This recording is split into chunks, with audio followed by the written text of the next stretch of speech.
Poytaxtda ekologiyaga zarar yetkazayotgan 50 dan ortiq charm va poyabzal ishlab chiqaruvchi korxonalar Toshkent viloyatiga ko'chirilishi haqida xabar berilgan edi. Unga ko'ra ushbu korxonalar uchun Ohangaron tumanida avval ajratilgan 15 gektar yerga yana 20 gektar qo'shilib, jami 35 gektar maydonda yangi charm klaster barpo etilishi rejalashtirilgan. Uning faoliyatini namunali va zamon talablariga javob beradigan tarzda tashkil etish maqsadida Toshkent viloyati hokimi Zoir Mirzayev yig'ilish o'tkazdi. Hozirgi lavha shu haqda.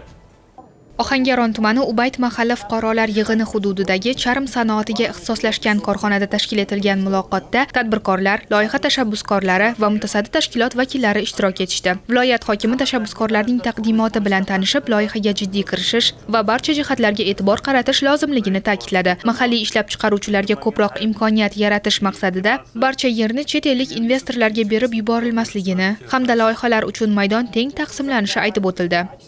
4 tomonga bo'lib tashlaydi-da, yerni qadr yetmaydi. Ha desa, menga bitta gruzoy mashin kerak. Gruzoy mashin qanaqa qo'y, elektrokar bilan chiqarib ol. Men bu yerni foydalanish uchun mana har bitta tashkilotning loyihasini shaxsan o'zim ko'raman.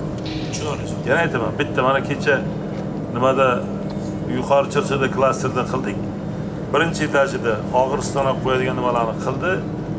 Ikkinchi etajida ofisni chiqarib, razzivalka, stolovoy damasini tepaga chiqardi.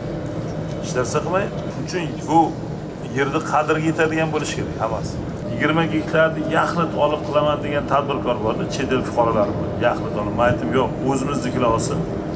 O'zimiznikilarga qolsin.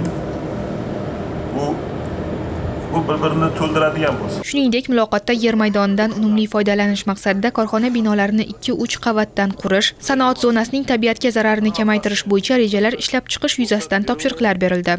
Hozirgi paytda o'sha 15 gektar yer maydoni negizida jami 23 ta lot bo'ladigan bo'lsa, 7 ta investorlar o'zini loyihasini, dastlabki loyihasini ishlab chiqqan. Birinchi o'rinda ekologiyani asrash, ekologiyaga zarar yetkazmagan holda ishlab chiqarishni ta'minlash maqsad hisoblanadi va qolaversa investitsiyaviy loyihalarni tezroq ishga tushirish va ularda samarali daromad keltirishni ta'minlash hisoblanadi. Bilamiz, ko'plab o'sha terini qayta ishlash korxonalari ekologiyaga katta zarar yetkazadi.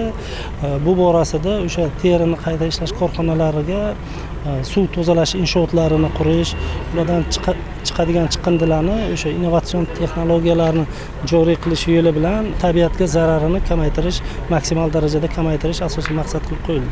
Muloqotda tadbirkorlarning ham takliflari tinglandi. Xususan, tayyor mahsulot ishlab chiqaruvchi korxonalarga imtiyozlar berilishi ta'kidlandi. Kelajakda esa mazkur sanoat zonasida chet el brendining ishlab chiqarish korxonalarini tashkil etish rejalashtirilmoqda.